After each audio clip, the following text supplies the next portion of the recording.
Welcome friend. Bureau of Indian standard BIS ने consultant की 75 post निकाली हैं जो कि कॉन्ट्रैक्ट बेसिस पर हैं, प्योरली ऑन कॉन्ट्रैक्ट बेसिस। तो इसमें थोड़ी सी डिटेल हम आपस में डिस्कस करेंगे। तो इसमें जो सिलेक्शन प्रोसीजर है, इसमें जितनी भी एप्लीकेशन उनके पास आएंगी उनको शॉर्टलिस्ट किया जाएगा और उनका जो क्वालिफिकेशन है, experience and other details provided in the application, wherever the number of applications enlarged, the shortlisting of the candidates may be done based on the marks obtained in essential qualification or meeting desirable qualification etc. मेयर फुलमेंट्स जो खाली अगर किसी ने कोई qualification पूरी की है तो वही उसकी कंसल्टेंट की एंगेजमेंट की सिलेक्शन नहीं मानी जाएगी। तो जो शॉर्ट लिस्टेड कैंडिडेट्स हैं, the short listed candidate will be called for technical knowledge assessment and interview etcetera. And one more जो उन्होंने इसमें एक लिखा है कि BIS reserve the rights to reject any or all applications without assigning any reason there. और इसमें जो टेन्योर होगा वो on contract basis for a period of 1 year. तो 1 साल के लिए रखेंगे आगे। इसके बारे में अब बाकी आगे कंटिन्यू करेंगे नहीं करेंगे उसके बारे में कुछ नहीं बताया गया। और ये प्योरली जो है कॉन्ट्रैक्ट बेसिस पे है। The engagement is purely on contract basis and engagement will be subject to termination at the end of the contract period. And the next remuneration जो आपको पैसे मिलने हैं वो 75,000 पर मंथ होंगे। और इस रेम्यूनरेशन जो आपको सैलरी कह सकते हो या पैसे देंगे, रेम्यूनरेशन बोलेंगे क्योंकि सैलरी नहीं है, क्योंकि परमानेंट जॉब नहीं है, तो वो सब्जेक्ट टू स्टैट्यूटरी डिडक्शन होगी। और इसको जो भी बच्चे कैंडिडेट्स, बच्चे तो नहीं कह सकते, बड़े ही करेंगे क्योंकि 75 की इसी मैक्सिमम एज रखी गई है, उनको TA और DA नहीं मिलेगा। But in case if required to travel and stay in connection with the official assignment, TA और जो DA है, ट्रैवलिंग अलाउंस और DA जो है वो उनको एडमिसिबल है जो कि BIS के ऑफिसर का लेवल साइंटिस्ट भी है या असिस्टेंट डायरेक्टर है। आपको अगर कहीं बाहर असाइनमेंट लगती है तो वो आपको पे करेंगे। और इसमें जो जॉब लोकेशन है वो दिल्ली NCR, दिल्ली में रहेगा, न्यू दिल्ली या उसके साथ जो NCR का इलाका है वहाँ पर रहेगा। और इसमें जो एज लिमिट है maximum 65 years age on last date of receipt of application. इसमें मिनिमम एज नहीं दी गई है।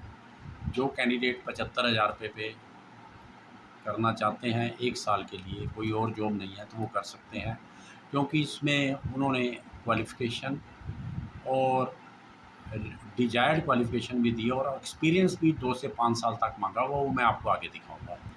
और लीव जो है इसमें 12 डेज़ की मिलेगी ड्यूरिंग कैलेंडर ईयर्स। और जो आपकी 12 से ज़्यादा एब्सेंस हो जाएंगी, छुट्टी हो जाएंगी, उनके लिए आपको कोई पैसा नहीं मिलेगा।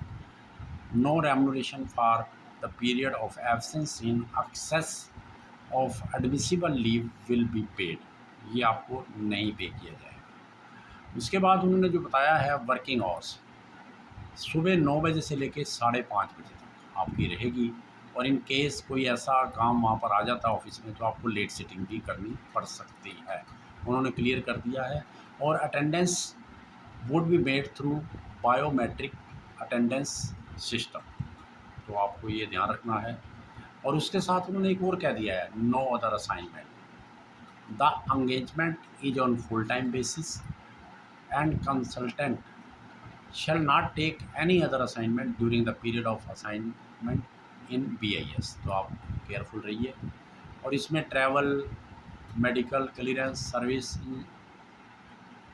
इनकर्ड डेथ, इंजरी एक्सेट्रा, उसके लिए कोई क्लेम नहीं होगा, इसने लिखा होगा, आप डिटेल में पढ़ सकते हैं। और पुलिस वेरिफिकेशन के लिए उन्होंने लिखा है और मेडिकल फिटनेस के लिए क्लियर किया उन्होंने। Police verification will be conducted after the assigned engagement of the consultant. Or regarding the medical certificate, the consultant will also submit a medical fitness certificate from an authorized oblique registered medical practitioner at the time of joining termination. तो इसमें clear उन्होंने कर दिया 30 days का होगा, दोनों side से कोई भी आदमी छोड़ सकता है। ठीक है जी, वो भी निकाल सकते हैं, BIS वाले भी 30 डेज़ का नोटिस दे के, और आप भी छोड़ सकते हैं। और वो विद वर्किंग होगा 30 डेज़। मान लो ये नहीं कि आपने आज नोटिस दे दिया 30 दिन जाना नहीं, वो जाना पड़ेगा, या आपको remuneration in leave of their of पे करनी पड़ेगी बिफोर रिजाइनिंग द असाइनमेंट। तो ये हैं इसकी टर्म्स। और एप्लीकेशन जो इसमें अप्लाई करनी है ऑनलाइन करनी है आप लोगों ने, और उसका जो डेट्स हैं वो 7/9/2024 से 27/9/2024 लास्ट डेट तक आपने थ्रू BIS वेबसाइट करना है। और उसकी ये वेबसाइट ने उसमें हेल्प की हुई है। अगर आपको कोई कंसल्टेंट करनी है, क्वेरीज हैं, तो consultant.hrd@bis.gov.in है। और application fee, no fee are required to be paid by the applicant. आपको कोई फ़ीस नहीं पे करनी है, ये अच्छी बात है। जो भी रिटायर्ड हैं या कोई जॉब नहीं है उनके पास और 1 साल तक वो एंगेजमेंट चाहते हैं, आगे क्या टर्म्स एंड कंडीशन होगी, हो सकता है आगे कंटिन्यू भी कर सकते हैं, नॉर्मली कर लेते हैं, परंतु ज़रूरी नहीं है।